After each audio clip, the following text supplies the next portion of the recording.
불과 2년 전까지만 해도 우리는 AI가 얼마나 똑똑한가에 환호했습니다. 하지만 2026년 지금 시장의 질문은 바뀌었습니다. 그래서 그 막대한 돈을 들여서 진짜 얼마를 벌었나 하는 것이죠. 오늘 이 시간에는 마이크로소프트와 메타라는 두 거인의 전략 차이를 통해 AI 자본주의가 마주한 민낯과 우리의 일자리를 바꿀 에이전트 경제의 미래를 짚어보겠습니다. 이야기를 시작하기 전에 충격적인 숫자 하나를 먼저 말씀드려야 할 것 같습니다. 2025년 한 해 동안 미국 기업들이 AI를 현장에 도입하기 위해 쏟아부은 돈은 무려 6,440억 달러, 우리 돈으로 약 860조 원에 달합니다. 하지만 안타깝게도 이 거대한 자금 중 상당수는 말 그대로 낭비되었습니다. 최근 조사에 따르면 기업들이 진행한 AI 프로젝트 중 단 5%만이 실제 이익을 내는 단계에 도달했습니다. 나머지 95%는 실험실을 벗어나지 못하고 폐기되었죠. 전문가들은 이를 두고 경제적 기물파손이라는 혹독한 단어까지 사용합니다. 비싼 AI 도구를 도입했지만 정작 회사 통장에 찍히는 진짜 번 돈은 늘어나지 않았기 때문입니다.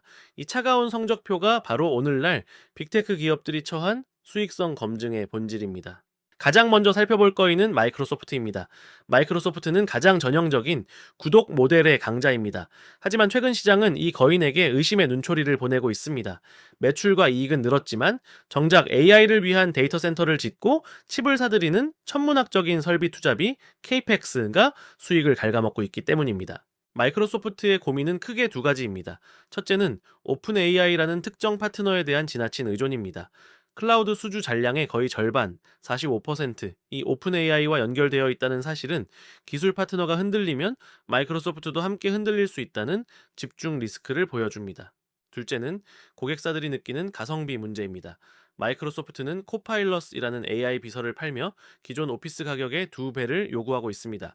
하지만 이를 도입한 기업들은 이메일 써주는 건 편한데 그렇다고 직원을 줄이거나 매출이 획기적으로 늘지는 않네? 라며 계약 연장을 고민하기 시작했습니다. 도구는 좋아졌지만 일하는 방식은 그대로인 생산성의 역설에 갇힌 셈입니다. 반면 페이스북의 주인 메타는 분위기가 사뭇 다릅니다. 메타는 AI를 직접 팔지 않습니다. 대신 자기들의 주력 사업인 광고 뒤편에 AI 엔진을 숨겨두었습니다.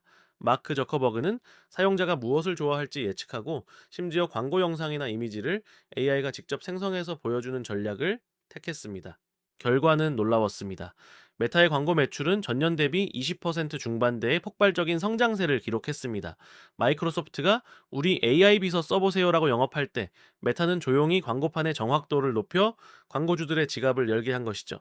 여기에 메타는 기술을 모두에게 공개하는 오픈소스 전략으로 전 세계 개발자들을 자기 편으로 만들고 있습니다. 덕분에 기술 표준을 장악하면서도 개발 비용은 낮추는 똑똑한 실리를 챙기고 있습니다. 안경만 써도 AI 비서가 도와준다는 레이벤 메타 안경의 성공은 모호했던 메타버스가 입는 AI라는 실체 있는 수익원으로 변하고 있음을 증명합니다.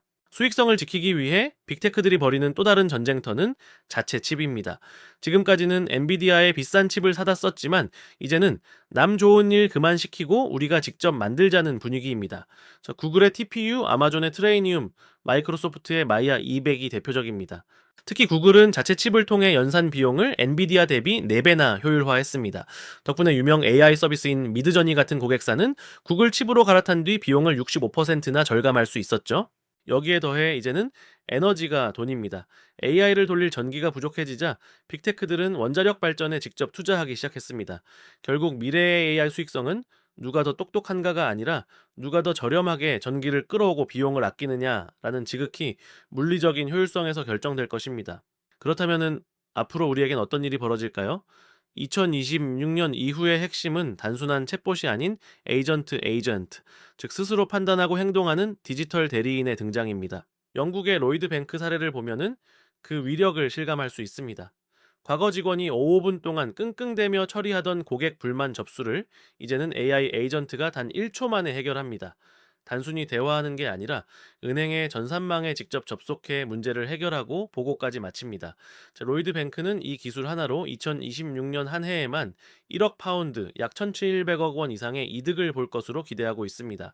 나아가 가트너는 2028년까지 기업 간 B2B 거래의 90%를 사람이 아닌 AI 에이전트가 중개할 것으로 봅니다. 우리 회사의 AI 에이전트가 상대방 회사의 에이전트를 만나 견적을 맞추고 계약을 맺고 돈까지 결제하는 에이전트 경제가 열리는 것이죠.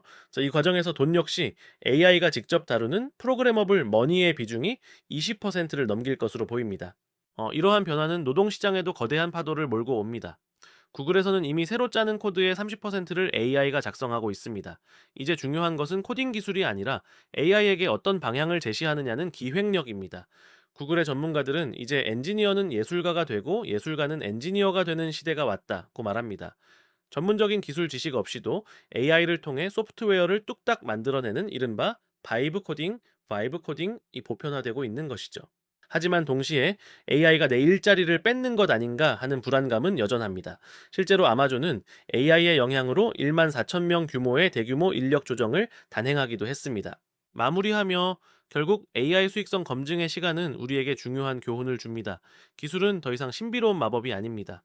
2026년 이후의 진정한 승자는 가장 똑똑한 AI를 가진 기업이 아니라 AI를 통해 업무의 구조를 완전히 바꾼 기업이 될 것입니다. 마이크로소프트처럼 플랫폼의 무게를 견디며 수익을 증명할 것인가, 아니면 메타처럼 보이지 않는 곳에서 수익 엔진을 가동할 것인가. 이 거인들의 행보는 단순히 주식시장의 숫자를 넘어 우리가 미래에 어떻게 일하고 어떻게 부를 쌓아갈지를 결정짓는 가장 강력한 나침반이 될 것입니다. 오늘 준비한 이야기는 여기까지입니다. 잔잔한 변화가 거센 파도로 변하고 있는 이 시기에 여러분은 어떤 준비를 하고 계신가요? 구독과 좋아요 부탁드리며 긴 시간 들어주셔서 감사드립니다.